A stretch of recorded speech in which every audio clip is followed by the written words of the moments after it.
There was one stage when I could feel them drilling into my head. Really? But I said to the guy, I wasn't expecting that. And he said, no, you wouldn't be. Because you're half out to it, but not completely. Yeah. And I said, no, I wasn't expecting that. He said, oh, sorry, I should have told you. You could feel it in pain, or more you could just feel something happening? I feel it wasn't painful. It was just like a jackhammer in the back of my head. That's painful enough. Well, this week's guest is the humble giant Mark Mickan, a wonderful ruckman who was Brisbane's first captain and the Crows' first ever club champion. He was a star at West Adelaide in the SANFL, but missed out on the 1983 premiership with a knee injury. Then 32 years later, he coached his beloved Bloods to the flag. It was actually their first premiership since that one in 83. Now, Rubbers, as he's affectionately known, is in a big challenge against Parkinson's disease. But true to the person that he is, he's taking the fight on with dignity and courage, while also doing plenty to help others who are in a similar battle with Parkinson's. Can't wait for you to hear Mark Mickan. Now, this episode does talk about mental health, so if you have any concerns, please contact Lifeline on 13 11 14. Rightio, let's go. Welcome along to the Soda Room, a place where we get to know the real stories behind some of the biggest names in the game. It was like we had won the grand final. I just got some new boots. It was something special for me. Did you understand the significance of that moment? Oh, yeah. Nothing compared. That's what I thought I had to do as a leader. You got the same undies on. I've got exactly the same ones on. Mark Mickan, welcome along, mate. I'm very excited to hear you tell us your story, mate. Welcome along. Thanks very much, Soda. Now, Rubbers, I want to get one thing started because you are Rubbers. Now, there's been lots of talk about the nickname and there's lots of myths, but is it true? Can you tell us, where did the nickname originally come from? When I came to West Adelaide as a junior, under 19s, one of the trainers just realised I didn't have a nickname. And he said, what do they call you? And I just said, Mark. He said, well, we can't call you by your name. No footballer gets called by his name. So he said, well, you're tall and skinny and long and rubbery. Yeah. So you could be called Rubbers. And so it was like Rubber Man. And it stuck. Because I know, talking to some of your teammates, little Smurf, Bernie Collin and so forth, they said you just had these arms that would extend above the pack and they'd come out like big Rubber Man. They'd just sneak out and take these great marks. Yeah, I don't know about the great marks, but that's pretty much how it happened because of my attributes physically. Right. Well, do you know, as I was trying to find out exactly how, because we've always just called you Rubbers for 30 years, I'd never even thought about it. Then someone told me, no, it's from rhyming slang for Mickan from rubber chicken. And I'm going, what? They're going, Rubbers, yeah, rubber chicken, Mickan. And I'm going, and then now I've heard a little story that many, many years ago, once they started calling you Rubbers at Westies, is it true that your mum Bobby rang the club and said, we need to get rid of this nickname because she thought it was actually referring to condoms? My mum passed away in 2011 and I think I only found out that she did make that phone call in about 2018. Is that right? Yeah. But that's true. She made a phone call. I don't know if she made a phone call, she wrote a letter. But I think she might have written actually to the club. And she was very concerned about that. And so you didn't even know? No, she didn't tell me. And I didn't know. No one told me. But my siblings knew. Right. That's how I found out. Yeah, I was probably a tad embarrassed, even though it was about 20 years later when I found out. Well, there you go. At least your mum was looking after you because she's thinking, well, you can't have a nickname, the condom, essentially. No, bless the franger. No, well, she had a heart in the right place, I'd have to say. Absolutely. I want to ask you about the Parkinson's because you've talked a lot about this now. So you win the flag in 2015, then 2016 you start noticing a little bit of a tremor, was it? Yeah. You were feeling pretty sort of dark at the time? Yeah, I couldn't get myself going really. I was feeling very flat and, I remember we weren't going well either as a team and I couldn't work out why and I still couldn't work out why at the end of the year, but now I know why. And I started to develop a bit of a tremor in my left hand, no, my right hand, sorry. And I went and got a doctor's opinion, and that was Angela Moran, our club doctor from a couple of years ago, and she said, you better go and see a neurologist. So he diagnosed, he did a couple of simple tests, and diagnosed me with Parkinson's. He said, 80% chance you got Parkinson's. So I said to him, do you mind if I get another opinion? Yeah. And I did, and I went to another guy, and he said 80% chance you got Parkinson's after doing the same test. And what sort of tests were they? No, there's no real science in the testing they do. They ask you to touch your nose with your finger, walk up and down a passage, and they watch you. You know, they make you put your fingers and your thumbs together as fast as you can. Yeah. Things like that. And I thought I was going all right. I thought I was passing flying colours, but not to be. That's quite remarkable with such simple testing that they both come up with the exact same sort of diagnosis. Yeah, it was. And also Angela, she diagnosed me with depression as well at the time. Yeah. And that probably explained to me as much as anything why I couldn't get myself up and about. I was in a pretty dark place. And then I got medicated for that and gradually picked myself up a bit. Yeah, it went from there. But Parkinson's, they sort of made me a bit of a ambassador for the cause, and I don't mind that at all. But you know, there's so many people out there that are worse off than me that have got Parkinson's, and it really is a very, very restrictive sort of condition. And I'm fortunate because I'm able to go to a gym 3 times a week. It's called the Brain and Body Fitness Studio at 25 King William Road, Unley. Yep. And it really has kept my symptoms under control as well as I possibly could. And you know, not everybody has access to that sort of facility. Rubbers, with that, I know initially you didn't want to talk about it and you tried to keep it a secret from players and so forth. Why was that initially? You didn't want pity, you didn't want people's attention? Yeah, I just didn't want the attention on me. And I went and told John Canlaftis, who was the CEO at West Adelaide for the time, and he said, "Oh look," I really can't hold that secret from the board. And so he told the board, and the board were very good. They kept it quiet. But then eventually they said to me, well, we're going to have to do something because the supporters are noticing your tremors and, you know, they know something's wrong. So, they said, we'll just put a little note on the club website as if not many people would read it, sort of thing. Just a little quiet note. And then it sort of got, obviously, you know in the internet's like. So, we came out with it. And I'm glad I did in the end because, you know, what's the point in holding it back? And, you know, if you can help the cause in any way at all, you should. So in those early days, you sort of kept the hand in the pocket and all these sorts of things where you just didn't want anyone to know. When you did open up, how did you feel? Yeah, a bit. I felt a bit relieved that at least it was out now and I didn't have to hide anything anymore. And, you know, I felt so it was the right thing to do as well. Even though it wasn't really my idea, it was the right thing to do because you don't want to be keeping hoodwinking supporters for a period of time. Parkinson's SA were very good. They Olivia Nazaris, who's the CEO, she's a gun actually, and she helped me a lot in terms of turning up to functions and what I needed to say and that sort of thing. I got a lot of support from Parkinson's SA. Well, I think, Rubbers, you know, people showing the vulnerability and opening up. You know, we've talked about this, so Travis Boak and Chelsea Randall talk about vulnerability the last few weeks here. I think there's a real strength in that because it takes some courage to do it. But what it does is there are so many people that will hear your story and it will relate to them and resonate with them and help their life without doubt. And I'm sure you must have already noticed that with the many people you've talked to since you've opened up. Yeah, that's true. I've had a number of people ring me or ask for advice, and I've known some people that I know myself that have picked up Parkinson's, have been diagnosed since I've had it, and just to be able to make a phone call to them or see them or have a meeting with them or coffee or something has been good. I feel a bit of a responsibility, you know, until I get someone else who's got a better profile than me. Okay, come on, mate. You're, like we said, Brisbane first captain, Crows first, best and fairest. They'll have to do. That'll have to do with me.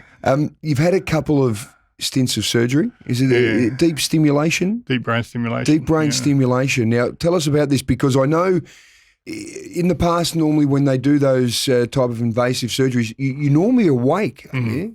Well, I had two surgeries. One was on the 13th of April 2019. The other one was on the 15th of December 2019. Not that I remember. No. But Well, so it's not really causing any problems for your memory. No.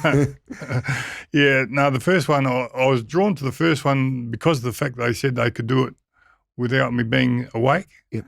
And that had a fair bit of appeal. Yeah. And Well, it must be bizarre being awake while they're working away inside your head. That's right. And so I went to Melbourne for that one. To cut a long story short, the surgery basically didn't work. They found out later why, because one of the probes that they inserted in my brain had moved a couple of millimetres. Yep. And they felt as though another one would be able to, fix it. So I went in on the 15th of December and had another one done in Melbourne too, but this time I was awake. Right. And, yeah. What was that like? Oh, there was one stage when I could feel them drilling into my head. Really? But I said to the guy, I wasn't expecting that. And he said, no, you wouldn't be. Because you're half dozed, you're half out to it, but not completely. Yep. And I said, no, I wasn't expecting that. He said, oh, sorry, I should have told you. You could feel it in pain, or more you could just feel something happening? I feel it wasn't painful. It was just like a jackhammer in the back of my head. That's painful enough. The second one was more successful. I'll give it about a 7 out of 10 because I still got some tremors, but not as much tremor as I would have if I didn't have it done. Now, you can control these little electrodes. You can control them on an iPad. Yeah, that's right. Now, there's new technology which enables my neurologist from Melbourne to ring me up and control my probes in my head from where he is. On his computer? Yeah. Jesus. I just hope he don't let his kids play with his computer. Brothers, I love that your sense of humour has never waned at all in all this. Geez, that's remarkable, isn't it? Yeah, so you could be sitting in another 750k away and just tweaking things. Yeah. I've got to have mine at my end. Yeah. But he controls mine from where he is. Yeah. Yeah. So he can't just go and do it without you knowing? I hope not.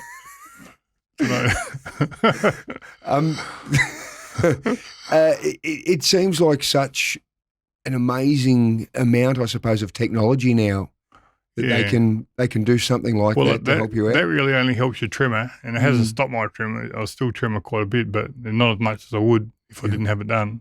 But there are other aspects to Parkinson's, other symptoms that it doesn't really help. There's a physical side of Parkinson and there's a mental side of Parkinson. I get a little bit of anxiety. Yep. More than I did before I had it. You certainly slow down, never that quick, but I've got even slower now. I used to be deceptively slow. No. I was slower than I looked. But you actually play yourself down a lot because you are very, very humble. You're always bloody quick. And for a man your size, you move absolutely magnificently and had wonderful skills. I know that you've received some great support. You mentioned about Parkinson's SA, but from all your buddies, football community friends. And I know when you went to Melbourne, there were 6 weeks you were away, and I know your premiership teammate, little Smurf Bernie Conlon, said, look, do you need to get some stuff done around the house? You thought there was going to be a few little odd jobs done, didn't you? Yeah, I thought, just fix that door over there because it's not shutting properly and there's a bush in the front yard that needs to be removed. If you could do that, I'd be very grateful. And it was just incredible what happened. And, they just put it out there that I was away and having an operation on my brain, and they went to work at my house, and it was just unbelievable what they did. The 2 Gowans boys were there. Yes, they were, yeah. Until all hours of the morning, apparently, doing something to my bathroom or tiling the bathroom. They would have been arguing with each other and probably keeping your neighbours awake as well. Well, I don't know, but I was forever grateful to them. Yeah. There were people doing, my front yard, they landscaped it, put a sprinkler system in, new curtains or new blinds, new carpet in the bedrooms. They painted the place. It was just unbelievable what they did, The football community just got together, and Bernie Conlon, how he organised it, I don't know, but he did, and he did a fantastic job. And there's other people like Paul Sherwood from Glenelg and Darren Chandler from the SANFL that were key factors, and yourself for hosting the night that we had. And, the whole football community got behind me, and I just don't understand what the hell was going on because I didn't expect it, and now that's happened, I'm so grateful to everyone, and I just want to thank everyone once again. Well, Rubbers, I think, one thing you realise in the football community, you play like you do, you play at the top level and you have a wonderful career, but it's the friendships and it's all those relationships I think you develop over the years that by far where you get the most joy. I think you're right. I think that was beyond expectation, beyond anything I could have dreamed of, and that sort of heartfelt effort to go their way to do that sort of stuff was just overwhelming. Obviously, you've got your boys, you've got Fletcher and Spencer. They're playing their footy, 15 and 10, and obviously wife Kelly providing wonderful support. What's your mindset like? Yeah, I remain pretty positive. The boys are growing up and pretty fast. Fletcher's playing for the school and for the club, which is Henley Sharks. Spencer's retired from footy, but he's taking up golf. Right. Well, he's the smart one then, isn't he? He's going to make some cash out of it. Well, I told him that if he's not making enough cash to keep me going in 5 years, he can give it away. Go back to footy? Yeah. You must get a lot of joy watching the boys with their footy and golf and so forth. Yeah, I don't have any expectations of them. They just play because they love it. A bit like the way I got brought up with footy. Yeah, no, it's good. It's one of the great things that's ever happened to me having kids. I've got great support from my family as well. My older brother, Kim, has got Parkinson's as well, and he's doing pretty tough at the moment. But if he is listening, I send him my love. I imagine that both of you guys provide some wonderful support for each other, along with the other family members. Yeah, that's right. Yeah, we go to the gym together and see a fair bit of each other. Yeah, your dad Bill had Parkinson's too. Yeah. So you did have some reasonable experience.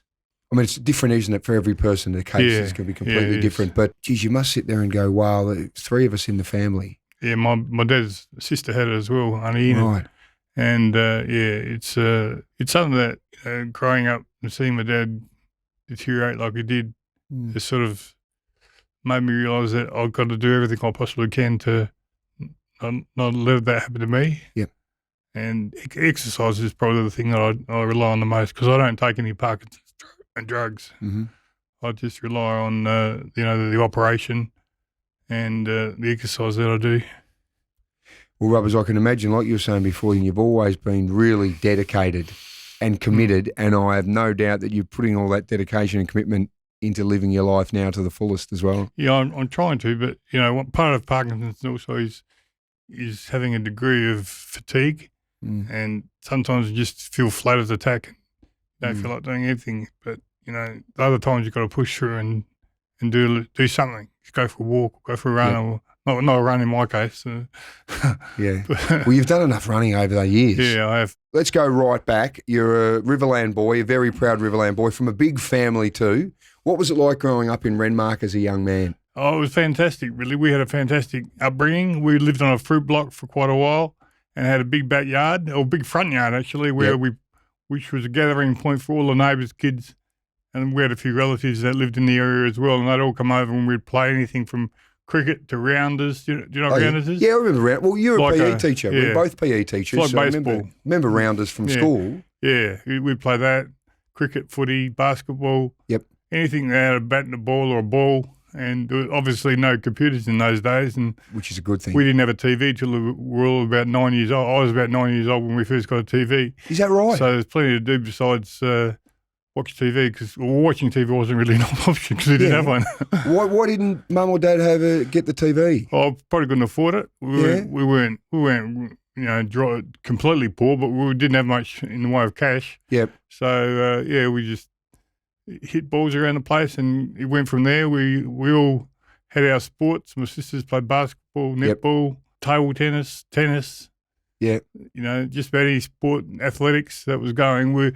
Mum and Dad seemed to be able to get us there, and they both worked full time. Yep. But they seemed to be able to get us to every sporting venue there was in the Riverland. So it was a great upbringing. No expectation of success or anything like that. It was just enjoyment, and Mum and Dad just supported us with whichever sport we wanted to play. So it sounded like you had a great childhood. Lots of fun, lots of activity. Yeah, it was fun. Activity was really rife. On the weekend had come, or after school, you just get on your bike and go. Yep. And I don't think we ever locked the house. I think Times have changed. I think we went away for a holiday one time to Darwin for about 3 weeks, and we didn't lock the house. I don't think we had a key. Really? All the neighbours would have looked after each other anyway, Yeah, wouldn't they? that's true. But no, having stuff stolen from your house wasn't heard of. No, you know? no, And, absolutely. And everyone could be trusted. Yeah. But things have changed a little bit. Absolutely. Did you have to pick fruit as a kid? Yeah, we did. We worked on the block. We had grapes. We had apricots. Apricots was the most labour intensive because you had to dry them, and that involved cutting, Oh, yeah. picking, cutting, scraping. Well, before scraping, laying them out in the green, picking them up again, getting down there at 3 o'clock in the morning when it rained to rescue the apricots. And it was a good upbringing, you know. Yeah. And we'd have the cricket going in the shed on the radio while we were cutting apricots. And as soon as there was a wicket fell, this was after we got a TV, we'd scream up to the house and look for the replay or the wicket. And then we'd come back down and cut again until there was another wicket, and then we would race up there and have another look. But it was good, you know, wholesome fun, and we all enjoyed it. You know, the girls played all their sports, and Kim, my brother, and we played ours, and I learned a lot from my brother. He was a good leg spin bowler. I tried to bowl leg spin, and he could bat, and I tried to bat, and it was good. It was a good big brother to have because he taught me a lot. Obviously, the family all pretty active, as you said, and we know obviously your sister Pat went to the Olympics in basketball, and Leanne, all of them played. Who was the most natural athlete amongst the group of you? I think Patricia. She had so many strings to her bow. She for a while there. She had the school javelin distance throw for the Riverland. Yeah. Until recently, I think it got broken by someone from Loxton. I'm not sure who it was, but she had the javelin. She was a state javelin thrower. She could run. Athletics was her go. Tennis. She could bowl a leg break. She could kick a drop kick. Right. So Kim had taught her to bowl leg spin too. Yeah. Although she used to basically bowl most of hers from out the front of the hand. Yeah, she was a natural at everything, and so was Leanne. You know, because we played so many sports at home, just in the front yard, everybody sort of got a grasp of a few different things, and we didn't get told to play anything. We just enjoyed everything we did. And Dad was a good footballer. He was a good Riverland footballer. Mum played a little bit of netball. And your dad, Bill, he played a bit of cricket too, did he, at Renmark? Yes, he did. He played for Renmark, and he bowled leg spin. Right. I'm seeing a real theme here. Now, obviously, you're a big unit. What are you, 6'5"? Yeah. You're 6'5". And what about your brother, Kim? How tall is he? He's about 6'2". 6'2". And what about Dad? Was he was over about 6 foot, but Right. he was a ruckman. So, obviously, geez, I'll tell you what, if you're all bowling leg spin from that height, it'd be a difficult ball to play, I wouldn't it? wasn't always that height, though. 'Cause, That's a good I grew about something like 8 inches in 2 years at one stage. Did you? Yeah. And how old were you then? What I sort was, of I was year a at school? late developer, so I was in about year 11 and year 12. But I did year 12 twice, so probably both my year 12 years, actually. Okay. I enjoyed it that much I went back and did it again. Well, you became a teacher out of it, so you obviously learned a fair bit. So I imagine then when you started playing football, you were a little sort of mid-sized or a smaller player. You that's weren't right. rucking it. No, not at all. I played wing in primary school, and then a few years after I played wing, and then I grew a little bit and played half forward flank for Renmark, and we won 2 premierships in our 2 junior years as a junior colt and 2 premierships as a senior colt. So that was the last premiership I played in. Oh, of course. Well, yeah. it's a nice fitting story because we'll get to this, but there's a beautiful circle of life in your football, which I'm so glad that we'll touch on this 2015 that you did get that flag because you certainly deserve that one given everything that happened. So your childhood, obviously growing up there on the land, enjoying it. When did you sort of first come across footy? Because you were obviously trying all these other sports too. Yeah, I played footy all along really, but Dad wouldn't let me play till I was about 10 because I was a bit weedy, and he didn't want me to get beaten up.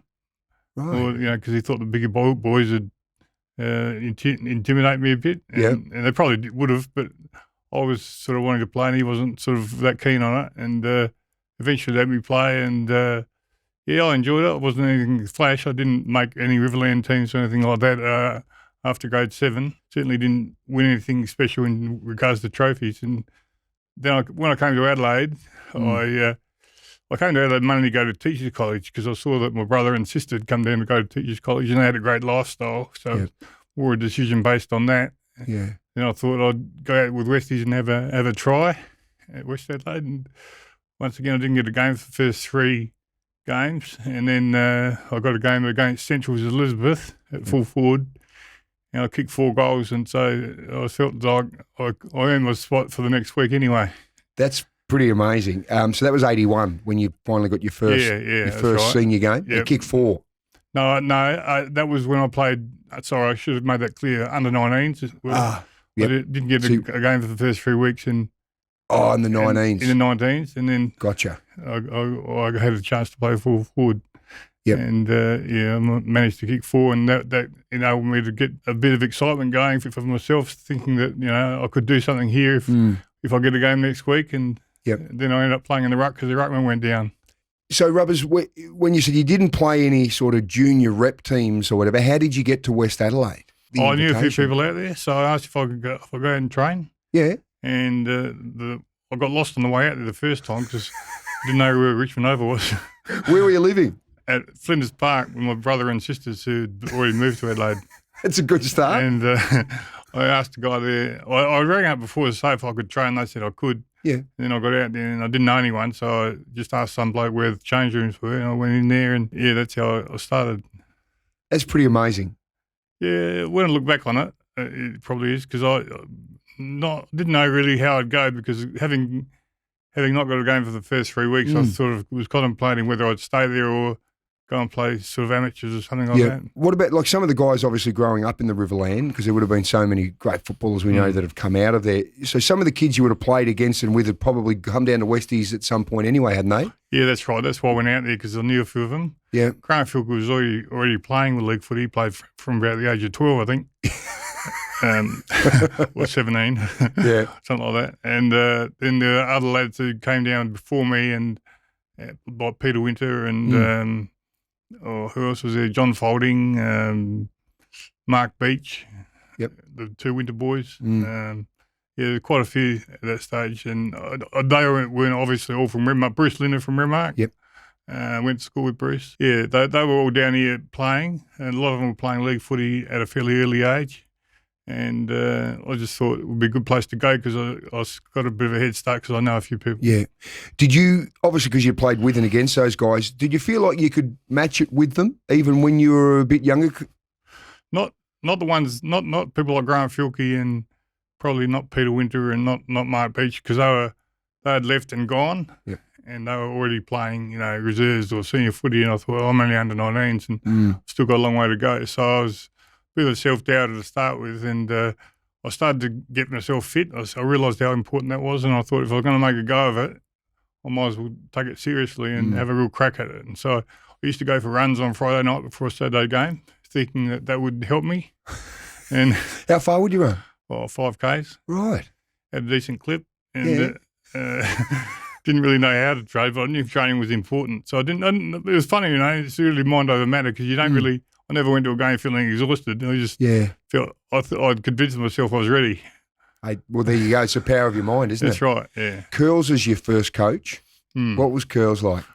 It was just amazing to be at West Adelaide when he arrived. I thought it was a real blessing, because he was everything I thought a league coach would be, and it turned out to be exactly how it was, because I never, in the 3 years I was coached by him, I probably never really had a real long conversation with him, but I just loved him. I just loved the way he spoke, the way he set the game up. The opportunity he gave me was fantastic, and he showed a lot of belief. And when he spoke, everyone listened. You could hear a pin drop in the room, and the boys loved him. Everyone wanted to play for him, and just such a sad thing that he's no longer with us. He was always a big, powerful bloke. Very, very amazing sort of charisma and presence about him. Was he frightening? Was he intimidating? Yeah, I think I was a bit scared of him, what I have to say. It's probably why I didn't talk to him that much. No, I didn't not talk to him because I didn't want to, but Yep. I just want to listen to him really more than anything else. Yeah. And he had a real presence about him. You're right. He did have a presence. He was a big, powerful man, and physically, and he had a raspy sort of a voice that made you stand up and listen. And he never ummed and ahed. He always had something to say which was clear and direct, and it was really. As I said, when he spoke, whether it was to us as players at quarter time or half time, or if it was after the game or at a function, everybody listened. He's done so much for footy in South Australia and in Australia, really, and he's a legend of the game. His funeral was really a wonderful time to celebrate his life. I just think that when, and you did a great job as well on the day. You should be congratulated for that, but he was a person unto himself. He was a rare breed, self-taught, self-educated. If there's a book on coaching, he didn't read it. He did it his own way? He did it his way, yeah. Well, obviously, I think with Curls, when we heard Cornsey speak and Peter Marker and so many different people, Wayne Jackson, all paying tribute to Mark Ricciuto, it just really was a brilliant, I think, celebration of a really remarkable life that impacted so many different people. Yeah, that's right. He was a wonderful person, and he stacked a fair bit into his life, no question about that. And he was Absolutely. still stacking a fair bit in up until the day he passed. Well, he was chopping wood. Yeah. And I just felt that, it was really, the whole day was really well done, and I thought it's go out to Barb and Gail and the family. So it was a great day. Yeah, well, he certainly had a huge impact on you, Rubbers, and helped you turn you not just into the footballer that you ended up being, but the man you are now. So from 81, you obviously take to senior footy pretty quickly for, I suppose, a bit of a slow starter, as you mentioned. You had Curls there. You obviously started winning best and fairest and really found your feet at senior footy. Did you feel like you belonged pretty quickly? For me, it was just 1 week at a time, which sounds a bit boring, but it definitely was. I thought, yeah, if I play right, I might get a game next week, and I've got to keep going. So I started a fitness regime, which was, instead of going for a run every Friday night for a game, I'd go during the week. I did 10 400s quite often on my own. Yep.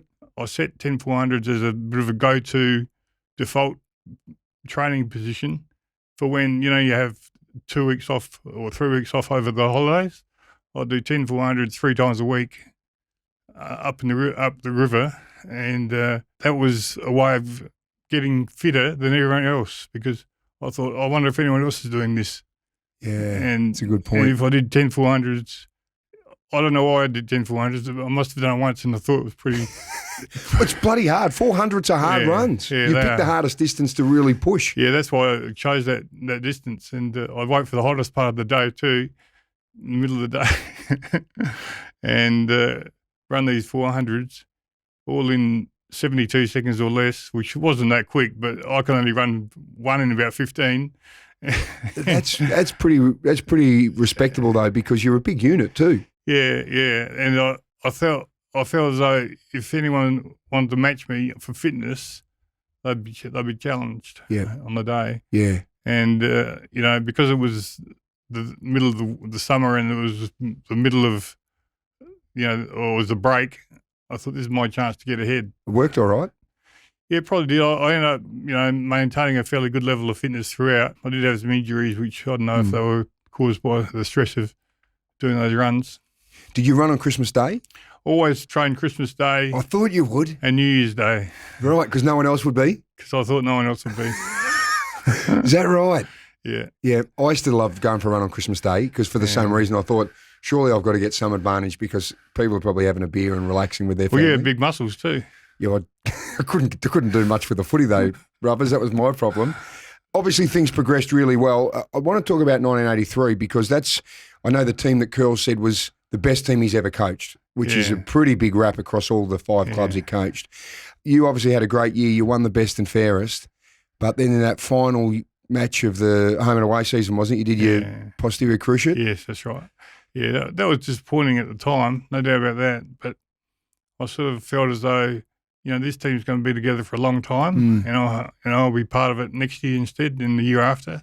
But it wasn't to be. The team sort of fell apart a little bit after that. People left, and some people retired, and some people were injured the next year that weren't there that year, and that sort of thing. So, yeah, well, it was disappointing at the time, but I was rapt that I could be part of it, still. I was rapt that I was a part of a team that, played so well in that era, and I was rapt that I was part of a team that Curl said was the best one he ever coached, because that means a lot to us. Absolutely. And I know, like 83, obviously you won the best and fairest, so you weren't just a part of it, you were a real integral part of the team. Just on that, Mark Beach and Roger Winter missed out as well, who both had fantastic years, and they were injured too at the wrong time. Yeah. And, Mark was a fantastic, versatile player. Played a bit like Bruce Dool, I reckon. And Roger Winter kicked about nearly 50 goals, 50 goals that year. Yeah. And didn't play either. Can you remember the grand final day well, watching on? I don't have great memories. A great memory, I should say. I certainly remember the atmosphere and watching from the side and being excited by it all. And, I just remember it being a great day. It was pretty warm, and it was very high scoring. I know that. They kicked a lot of goals, and so did Sturt. I think we won by about 5 or 6 goals, but it was about 29 to 24 or something. I suppose it's tough because you've been such an integral part of that team, and then you miss out on the premiership. Did you still feel completely part of it, or did you always just feel a little bit removed? Oh, you never feel part of it if you don't play. There's no question about that. Yeah, I didn't. I wouldn't have wanted anything, any recognition at all. I didn't play, so you're not in. You're not in. But even if I just played one game that year, I would have been feeling as though I'd achieved something. And I played about. I suppose I played about 19 or 20, so I felt as though I was part of it to a degree. Well, you won the best and fairest, Rubbers. You're more than part of it to a degree. You're a key part to get the team into the finals. You played a huge role in that. Yeah, you might look at it that way, but I look at it the way from the point of view that if you don't play, you're not there on the day. You didn't win the premiership. So I don't have any. I know it's something I couldn't control. I got injured and it was bad luck. So you move on. I know you've always been very, very humble. I've seen a great photo of you, I think, after you kicked a goal in 84 to win the match against Norwood at Richmond. That's right. And the boys have tried to carry you off. Now, you're a big boy, no doubt about it then. But I could imagine you probably felt pretty embarrassed even sitting up there, did you? I was a bit embarrassed being the centre of attention like that. Norwood had the last laugh. They won the premiership that year, but yeah, that was exciting. I remember at the time the actual kick, because I thought if I just drop it straight and run at the goals, keep it simple, I should be right. Actually, before that, I got a 15-metre penalty. It was only 15 in those days, which brought me well and truly within distance. Yep. I was only about 75 metres out now. Tomorrow it'll be 95, won't it? No, I'm kidding. I don't know. It's probably 35, 40. Yeah, and it's still that's a good kick. Yeah, it was all right. And I thought if I just drop it straight and run straight, I should be right. And well, I dropped it. I wanted to kick a drop pump, but I dropped it like a torque. A wobble through? And a wobble through, yeah. But that is a great moment because that's the boyhood stuff you do at Renmark, probably through the fruit trees, wasn't it? Yeah, it was, yeah. And, it was good that when the time came I could actually pull it off. But, it wasn't the greatest execution, I can tell you that. Well, it went through. It's about the destination, not the journey. Yeah. and obviously the boys, they were all over you, lifting you up. But the photo I've always seen, this iconic photo from West Adelaide, it just looks like they're struggling to hold the big ruckman up.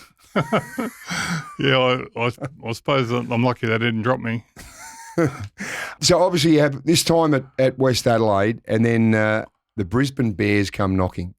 Tell us about that time, because that was a pretty crazy moment in AFL footy when we started to get this expansion. Yeah, it was. It was exciting too. I had a choice. I nearly went to Fitzroy. I went over to Melbourne to see David Parkin, and he had me in his house for about an hour just showing videos and telling me all about his philosophy on footy, and I was that motivated to play. It was unbelievable and very close to going there. But I told myself I wouldn't sign before I left Adelaide to go over there. Yep. And so I stuck by that, and I didn't. And the thing with Fitzroy is that even at that stage, which was they finished third the year before in 1986. They had a very good side. You know, they lost the preliminary final. They had a very good side, but the financial situation of their club at that time was very iffy, and there was questions over whether they would actually survive for much more. And then I had to weigh up, you know, Brisbane's situation and what would it be like starting up a new club, and I thought that was exciting. And, you know, in the end, obviously I went there. And I didn't have any regrets because, as it turned out, Fitzroy didn't play finals anymore, and neither did Brisbane, mind you, but it was exciting starting off a new club. What was it like up there on the Gold Coast? Because the good time Bears called off and went there. There was a fair bit going on. Yeah, we didn't live on the Gold Coast for the first couple of years. We all lived in Brisbane. And, yeah, I don't know. I felt as though everyone was having a fair dinkum go. Yep. And, one of the amazing things is that we gathered in Brisbane on about the 3rd of January, 1987, and our first game was probably late April or early April or late March 1987, and we won. We beat North Melbourne at MCG, which is absolutely fantastic and one of the real highlights for me. And then the next week we turned up at Geelong. We were at Geelong. Yeah. In our second game, so that was absolutely wonderful. What was it like? Because obviously you were playing on the Gold Coast at Carrara, weren't you, at the time? Yeah. We were living in Brisbane but playing at Carrara. What was it like? I mean, you're in rugby heartland, you know, in league heartland. No one would have known who any of you were they, around the streets? Oh, no. The knowledge of the game itself wasn't very good. I remember my first interview after I got named as captain, and the lady said, "So you're a ruckman. What does a ruckman do?" Really? Yeah. I said, "I know, I'm not very good." No, I didn't say that. But it was an interesting time, and there was a few expats up there that really knew the game. And the initial crowd at the Carrara was amazing. When we first played our first game there, we played Fitzroy, I'm pretty sure. And we were 2-1, 2 wins and a loss at that stage, and you couldn't get in the ground. Players were turning up for the game half an hour before it started because they got stuck in the traffic. Really? Yeah. But it was just such a novelty? Yeah, it was probably a novelty, and I think everyone who was ever remotely an AFL supporter turned up. And it was a huge day, and, yeah, as I said, people running late for the game, and we got rolled by about 14 points, I think, but it was a pretty good tussle. Good times? Yeah. With Brisbane? Yeah, it was. I enjoyed it. It was, you're playing against good opposition every week. We trained our butts off. We trained really hard. It was hot and humid, and you always were sweaty, and it was hard to handle the ball at training and that sort of thing. But, yeah, it was. I enjoyed the time there. Were you still doing your 10-400s and all your runs in the heat on the days off? Not up there. I only did my 10-400s when I came back in between seasons, and I did that every year while I was playing footy. In the off time. With Brisbane as well, I suppose it was because it was so new. You get made captain because you've been captain at West the year before. So Johnny Caleb made you captain in '86. Right. I reckon Mark Williams probably fancied himself as being Brisbane's first captain, didn't he? Your good mate. Yeah, and justifiably so, because he had been used as the pin-up boy for the new club. You know, he was on all the newspapers. If they wanted a photo, they got Mark Williams. If they wanted a story or someone to talk, they got him. And he had been captain of Collingwood for a couple of years, won 2 best and fairest there. And I expected him that he would be announced captain as well. And then that changed when they brought me in and asked me how I felt about having a leadership role. And I thought, I'd be interested in that because, I was captain of Westies and I'd done that. So I felt that was all right. And then next thing I knew, they were considering me as the actual captain, which was amazing honour, but I did feel for Mark. What did was it Peter Knights that sat you down and said he's made the call to make you captain, or was it player voted? How did it work back then? Yeah, it was Knightsy, and Mark McClure was an assistant coach. He was there, Shane O'Sullivan, Jim Sewell. They were all part of the sort of coaching hierarchy and administration, and yeah, they let me know. So you were shocked, genuinely shocked? I was genuinely shocked, absolutely. So did you have to tell Choco, or how did he find out? Oh, I think they rang him, yeah, and if you know that way. Were you living with him? You lived with him at some stage up there, didn't you? Yeah, I had to find somewhere to live when we first moved to the Gold Coast because I was getting a house built at a place called Matera Bar. Yep. And he he had moved into a house in Mermaid Beach, and I asked him if I could stay there for about 3 months while my house was getting built. Yep. And 9 months later, I was still there. As the captain? As the captain. How do you take that? He was very good. He was fantastic, actually. He's a hell of a good bloke, and he understood, as well as he possibly could, and didn't build me up or anything like that. Well, for that starting it was VFL footy back then, wasn't it, until 89. For a guy who had to ring Westies to get a run, were you pinching yourself at that point going, I'm actually captain of a brand new team in this VFL comp? Yeah, it took a while to get used to it. Took a while to really grasp what it meant to be captain and of that particular franchise. Yeah, if I had known now what I know, if I had known then what I know now, I think I would have been better captain. What would have you done differently, you reckon? I would have helped us to set better goals, process-driven goals rather than result goals, that sort of thing, and be a bit more wary of the need to be conscious of other players' well-being and that sort of thing. I was, as well as I could, but I think I did as well as I could with what I knew at the time. But had I known then what I know now, I think it would have been better. Was there a moment when you were playing with Brisbane where you realised you'd obviously made the big time and you belonged? Was there like a time when the penny dropped or anything? Or probably the first game, really, without being arrogant. MCG, Friday night under lights, North Melbourne. That was a bit of a wake-up call to say it's on, and to have that win, and to see the next day the reaction from the Melbourne public and the newspaper and that sort of thing was just quite unbelievable. And then the next week the same thing happened at Cardinia Park, and I felt then that this is sensational. Now, Rubbers, as a young kid at that time, and I remember I was a teenager watching when Brisbane and West Coast came in, I'm trying to think, were you actually wearing like these really weird cardigans to games? Like these Bears cardigans, something really bizarre? We used to look like a bowls team sometimes. What were you wearing? I can just remember. White. No, it was predominantly white with a sort of a maroon band. And yeah, at the time I think we thought we looked pretty smart. But so it was a club cardigan? Yeah. So you haven't still got yours, have you? I've got the tracksuit, which we had a reunion at Choco's place in Melbourne about, at least 5 years ago now, and we all wore our Bears stuff, and I turned up in a tracksuit that was a bit tight. And I'll tell you, those if anyone's got one of those cardigans, they'd have to fetch a good price on eBay, wouldn't they? I'll have to try and see. I have to go and have a look at home and see what I got. Find one. So obviously you have the time at Brisbane. How did you end up back at Adelaide? Obviously all the rumours would have started late 1990. Yeah, I had no idea that Adelaide were going to have a team when I came back because it hadn't been confirmed, and I wasn't approached or anything like that. They'd have enough for me. I was a bit beaten up. I had a lot of injuries. I only had one real good year in Brisbane. That was the first year. And then I got injured after the state carnival of 1988. Yep.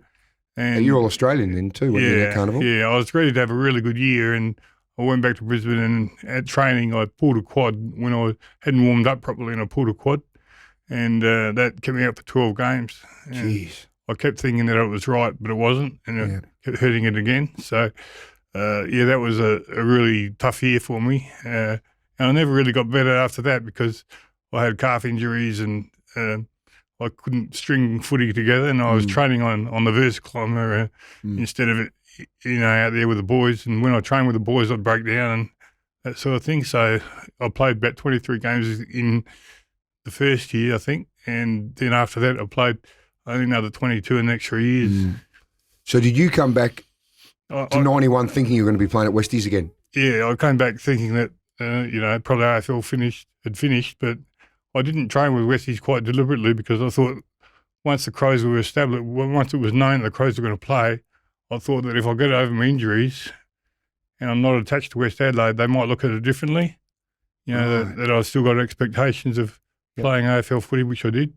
I went to a guy called Steve Saunders who helped my calf injuries. I'd go there about 3 times a week, and he would just about make me cry on the best aches table. He'd get his thumbs and his elbows and everything into my calf, and he fixed me. And And then I got the phone call from Neil Curley, in about just before Christmas, 1990. Yeah. And he said, "Would you like to come out?" And I said, "Yeah, I'd love to." And well, I didn't want to turn up injured, so I said, "Can I come out after Christmas?" Right. So you're still seeing Steve at this point? Yeah. He had pretty magic hands because he's worked with a lot of people. Actually, his son Jack played for Hawthorn the other day, got his first game. Oh, I didn't know that. Yeah. All right. But Steve, I think he worked with cricket. He was a good athlete himself, Yeah. but I think he worked a lot with the cricket. But he's North Melbourne. just about worked with all the footballers, a lot of the Brisbane boys over the years too. He could work wonders. He did work wonders with me.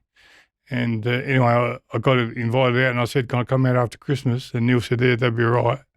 And because when he rang, I wasn't quite 100%. I thought if I get that little bit over Christmas, then I was able to do my 10-400s again. And run on Christmas Day. And run on Christmas Day. And they had you ready to go. Yeah.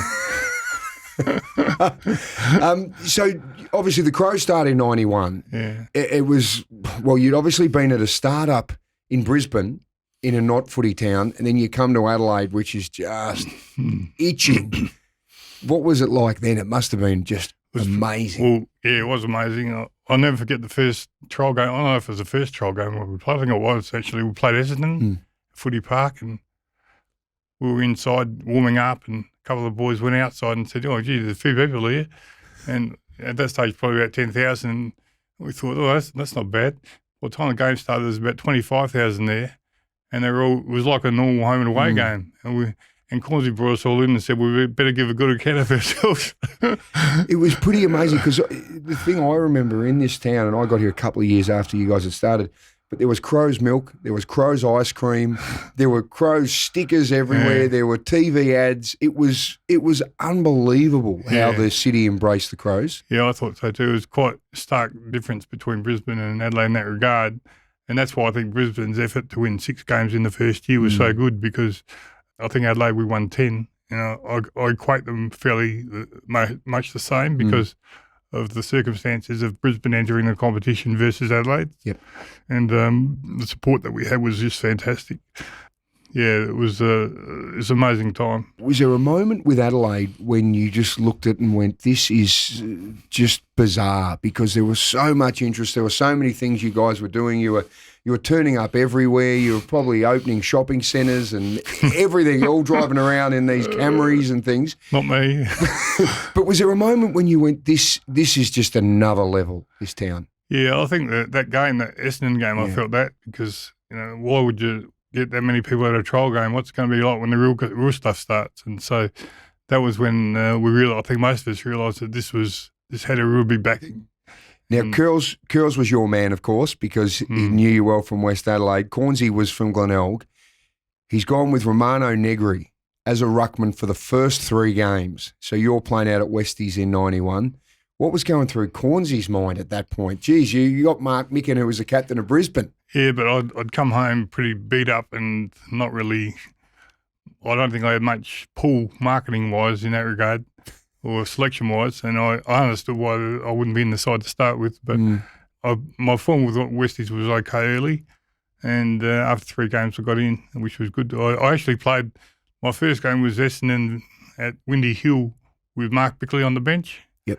I sat next to him, and I taught him in – about 5-10 years earlier, when he was, or more than that, when he was in Port Pirie. Yes. And I was up there doing my prac teaching. Did you teach him how to kick? No, I didn't. I sort of remember him from the class, but it was quite amazing that I taught him all those years ago. Then I was sitting on the bench next to him for his debut and my debut as well. He remembered you well as Mr. Mickan? He remembered me. Yeah, he didn't call me Mr. Mickan. He had a few other names for me, but not Mr. Mickan. Rubber, so you start in round 4. You win the best and fairest for the Crows in that first year. It was a fantastic achievement, considering that you hadn't played those first 3 games as well. Yeah, I guess the 10-400s kicked in. They did, didn't they? Yeah, I got myself in good condition to train, and I felt like I was training well, and I was running on top of the ground doing every session. Yep. And I always thought if I could do every session, I'll be right. You know, because I couldn't do that in Brisbane. I was training on the vertical kilometre and off ground, doing a lot of stuff. And I was only thinking, unless you're doing the stuff that's like everyone else is doing on the ground, you can't really match it with them on game day. I couldn't anyway. Yep. I had to be in not pristine condition, but good solid grounding of fitness and strength behind me before I knew I had the confidence to play well. I'm getting the sense from the way that you've talked about that it was probably as much for your mind, all that extra running and all extra work, as it was for your body. Yeah, that's true. I sort of held the philosophy that I'd turn up for the game and my opponent would have to have done the work to be able to match it physically with me, over the ground. So psychologically, you could go in knowing, because you were rucking against some of the greats of the game around that time. Yeah. Like you think of 91, who were some of the guys that you were, battling up against? Simon Madden. Yeah. Justin Madden. Yep. Damien Burke. The first game was against North Melbourne's John Mossop. Oh, big John Mossop with the red hair. Yeah. That's right. Yeah, he was at North and Geelong, wasn't he? Yeah. So you're rucking against genuinely really good seasoned players. You win the best and fairest, so you must have really started to feel comfortable at the level? Yeah, I did. I felt reasonably comfortable at the level already because I knew that if I got myself fit, I could be all right. I could be back to the way I played in the first year at Brisbane. Yep. And that was my sort of measuring stick, really, if I could get back to that. And as it was, I played probably at least the equivalent of the first year in Brisbane in my first year in Adelaide as well. Yep. But it's pretty remarkable. We're saying first captain at a new club, first best and fairest at a new club. Do you sort of stop and consider what you achieved with those sort of startups? Yeah, I suppose I reflected on it more in recent years than I did at the time. And, I feel as though I gave footy everything I could. I don't think I could have done much more apart from not getting injured. If I could find a way of not getting injured. Well, you can't help that, can you? That really? would have been good, but... Yeah, I had the 2 years I had that were really strong were the 2 years I felt fit and ready to go. And they were the first years of each of those two clubs. Yeah, that's right. Which is, like we're saying, you set the scene, help build the foundation of both of those clubs. Yeah, I guess so. That was important because Brisbane, while they've gone on to become a powerhouse in the competition. And Adelaide have too. They've had their time, and just to be there at the start and do the hard yards was important for the foundation to be set. What was Cornsey like? Cornsey was fantastic. I don't like to say I've had a favourite coach or favourite mentor or anything like that, but he was fantastic. He gave me the licence to play footy as I liked, and gave me a lot of confidence. And he was a good person to talk to as well. He could really hold an audience. He had a style of play that allowed us to express ourselves and move the ball quick. And I really enjoyed his coaching. When you look at it, you got some of the all-time great coaches, didn't you? Really, you had Curls, you had Jack Cale, you had Cornsey. Yep, and even Peter Knights in his first time as a coach, I thought he was good as well. Yeah, very, very. Invested in the game, and he come out and trained with us a couple of times, and I thought, why the hell aren't you still playing? He used to take some good grabs, didn't he? He was electric. He would have been 35 probably and finished. Yep. But he could have still played for Brisbane and been a very good player. Rubbers, obviously being a teacher and going on and coaching, it's almost like a natural progression for you. I think you're a great educator with young people. All through you sort of had your SANFL coaching time at a few clubs. You coached at the Crows. You were at Port Adelaide. Actually, you were at Port Adelaide too, weren't you? Yeah, You've been everywhere. 2005. Yeah. The year after they won the premiership, I went there and they didn't make the finals. So you look across, you've done all of that, but we talked about 83 when you didn't get to play in that grand final because of your knee injury. Finally, when you coached West Adelaide in 2015, I think the year before you'd finished ninth. Yeah. You coached the boys to the flag in 2015. You'd almost done, I suppose, a full circle. And I can remember watching that game, and the whole game I was sitting there going, geez, I hope Rubbers wins because you deserve to win this bloody grand final, because you said you hadn't played in a winning grand final since Colts. Yeah, that's right. What was that like in 2015? Geez, you must have felt great. Yeah, I did. Well, not so much for me, but for after the game, you could see the joy that it put on everyone's face. That was West Adelaide supporter who waited 30 years or 32 years 32. For that to happen. And back at the club, it was just joy. I've never seen so much joy in the same one place at one time. Yeah. And it was just wonderful for that. And the players themselves played the house down on the day. I thought they were excellent, and a lot of things came together for us. We had pretty much our best team available, and we picked our best team and just went to work, and it just went like clockwork on the day. I know, like we said, you're very humble and you're very selfless, and you'd never make it about yourself, but I'm talking to you, so I'm going to make this about you, Rubbers. I think there would have been so many people, not just at West Adelaide, but right across football, that would have looked there. You think 32 years since Westies had won, and you'd had that terrible, terrible bad luck, and you could steer the boys, not be playing, you're actually steering them and coaching them. It was just, I think, a fitting story. It's a fairy tale story in a way. Has a bit of fairy tale about it, but I still don't see it that way. Really, I sort of felt that I missed the grand final in '83 and moved on from there. And because it was so long, I sort of didn't have that connection anymore to winning and losing a grand final. It was just really about the people on the day and the people that were involved. And the good thing I like about winning a premiership is that the club doctor becomes a premiership doctor. Yeah. The sprigger and the person in the property room becomes a property premiership person. Yep. And so that you can say that for everyone. The physio is a physio premiership physio, and that means something to me. That you can say that about all those other people that were involved, because they really contributed at the time. As you're watching that game and you ended up winning reasonably comfortably on the scoreboard, did you feel at one point you could really start to enjoy it, or were you right up to the final siren? Up to the final siren, right for me. To the end. Yeah, because I thought, if they get a bit of a run on here, there's 5 goals I think we won by, but even with 5 minutes to go, I could remember one of the other quarters went for about 32 minutes in the finals. I think it was against Centrals. Yeah. And I thought, well, if it goes for that long, you never know. And then the siren went, and I thought, you beauty. Was it relief? Was it excitement? What was the overwhelming emotion when you heard that siren? Yeah, probably relief, because you spend so much time on the game and working out how you're going to play, and during the year, the training and everything goes into it. And the pre-season was a real good one, because the year before we had a poor pre-season, too many people injured, and not ready to train the pre-season.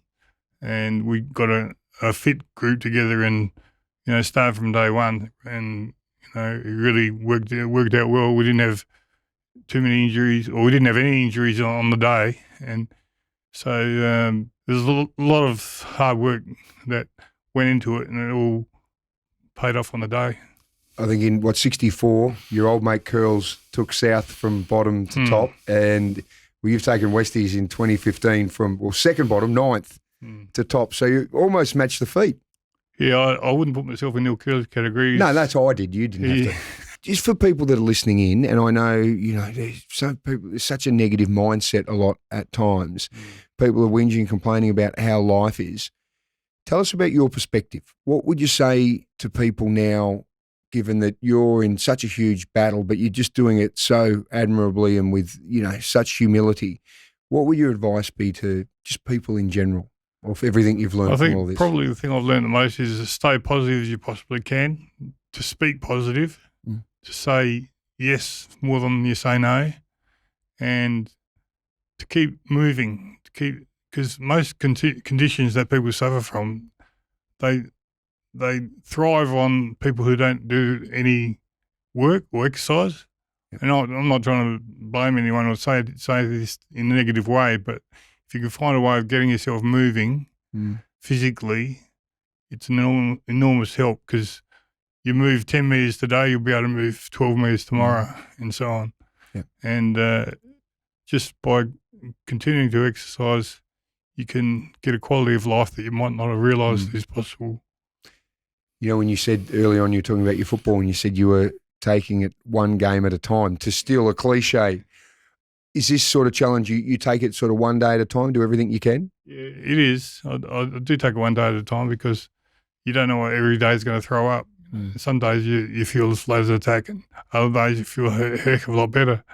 And so I try and even it out and do the same on each day without if I have a really bad day, I try to do something there. I can't do 10 400s, but I might be able to, go for a walk or do something that keeps me moving. Yep. So that when I have a good day, I can capitalise. Yep. You also talked before when you were talking about if you had your time again now to play and coach, you would set more goals that were process-driven rather than end goal. Just keeping that in mind then, what do you still want to achieve with life and everything? Because you're 50, you're 61 now, aren't you? I am 61. 61. Thanks for reminding me of that. I've got to say, Robbers, you're a good-looking 61. No one's ever called me good-looking, so I know you're lying now. Surely Kelly's called you good-looking over the years. You must have had to woo her with your good looks and your charm. Might have been a while ago, I think.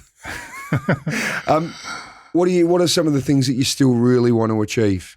I'd like to just see the boys grow up and do well in their schooling and do well. They don't have to get A's and B's, but just to have a good attitude, be good people, and to make a real go of all the relationships that I have. And I'd like to take up golf again, actually. Right. Can you swing a club okay at the moment? Yeah, but it doesn't go. Never went straight, so it doesn't matter. You might hit it better now. Yeah, I might have to take a cart because it'd take a while to get me around, and the people behind me would be spraying balls at me. Yeah. Well, you might have to be hitting a few more with Spencer now. Yeah, that's right. Yeah. That's another connection that I'd like to make, actually, is to be golfing buddies with him. Yeah. Well, Rubbers, thank you so much for joining us, mate. I love your football story. I love your life story, and your attitude is brilliant. And you talk about your boys Fletcher and Spencer. I don't think they could have a better role model to learn from going forward, mate. Thanks so much for all your humility, and thanks so much for having such a great sense of humour still, despite everything that's challenged you. No worries, Soda. Thanks very much. You do a great job. Whichever task they give you, you pull it off to 100%. Mate, that's very kind of you. Rubbers, I'm just very happy to be in the presence of a man who not only started one football club, he started 2 football clubs as the best and fairest, and also as a captain, mate. And you got that premiership for Westies in 2015, which I think is one of the best football stories I've ever witnessed in my life. Thanks, Soda. Wish you all the best, mate. Thanks. Well, guys, thanks so much for listening. Now, if you love what you just heard, please subscribe to the Soda Room podcast. You could write a review. You can watch the show on YouTube and share it with your buddies. And if you'd like to get in touch with the show, drop us a line, info@thesodaroom.com. Catch you soon.